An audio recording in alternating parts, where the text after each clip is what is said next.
Hey guys, what is up, and I welcome you to another League of Legends video. In this video, I want to talk about a very interesting tip for Yasuo. I like to call this tip the cheese strat, which more or less just means you're doing something really annoying and somewhat strong, but is also very risky. This is the strat that you do at level 1 that I want to be showing you several examples of, and you simply just spam your E in a very specific correct way. And if you do it right, then this strat will work and it will most likely give you a huge win and lead in your lane for the rest of the game. So right now you see me doing it on Ahri, and what you want to do is you want to build up some stacks of your E. Now I do this in somewhat of a specific way. I usually begin to use 2 E's on 2 melee minions. Then I use 1 on the range. I auto attack the enemy champion, use another E with a fully stacked E to do more damage to gap close once again, making sure I don't go under tower. Auto attack for some more harass, and then retreat with an E on a ranged minion I have not yet used it on. So this strat can either work really well and give you a huge lead, or you can mess up, fail, and then probably fall behind. But like I said, it is very risky, especially if you're doing this against an opponent that is minimum equal skill level to yourself. And for a couple of the examples, I will show you guys what I do when I come back into lane after getting the kill and getting the advantage. Because let's be honest, what good is an advantage if you don't know how to use it? So when you come back into lane, you can see that I am obviously just doing everything I can against the Ahri. I spam my E a few times onto the minions, get it stacked up, CS while it's under the tower,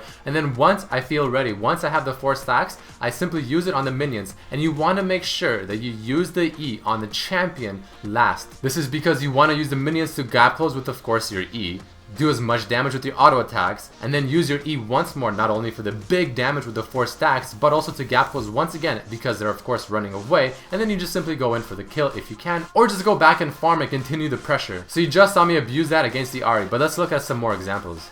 So this works very well on people like Syndra. So the Syndra is trying to play aggressive on me, she misses the Q, and she is way too close to the minions here, so I actually use the E on her, which I probably should have used on the minions. However, I use it on her because I'm not really looking for the kill here just yet. I'm looking to put on the damage to set it up for when I do go for the kill, for when my E is fully stacked. And that's what I did. I stacked it up, used the E on the minion, you see right there, gap close with the ranged one, auto attack, and then E on her as well, and put on some serious damage. Now I always have a ranged minion that I can still use my E on, and that's exactly what I do there. I gap close once again, seeing that she's overextending way too much for her HP. Use it on a minion, gap close, auto attack, and worst comes to worst, I could have used the E on her once again if she somehow got away. The damage Yasuo's E at 4 stacks can do at level 1 is ridiculously high, which is why this is such an important strat to learn for Yasuo players. And now that you have the advantage in the lane, when you go back to base, you buy an item or 2, go back into lane, you really have to abuse it. So you simply just start stacking up the E just like you did at level 1, get some Q stacked as well for the knockup, and then once they overextend a little bit, and even if they don't, you can simply gap close no problem by using on a melee minion, then a range, and then for example, use the E on them as well if you have to gap close again, or knock up with the Q, and then auto attack, and then follow up with another E, and just continue the pressure. And if they're out of range, even if you use the E twice in the minions like that, then you're just simply zoning them from experience and CS. Let's take a look at one more example. This one is against Lissandra, probably the worst matchup for any assassin. And the reason for that is plain and simple, she has a lot of CC. So more or less I begin it in the same fashion. I use the E twice on 2 melee minions, use it on that one right there because it was right beside the ranged ones, use it on another ranged one, it's at 4 stacks, auto attack, E on her, auto attack, and then retreat very quickly before she can retaliate on the other ranged minions where I have not used the E yet. And from this, usually I'll still have 1 melee minion and I'll still have 1 ranged minion after I'm done all the harass, which is what you use to go back right on top of them.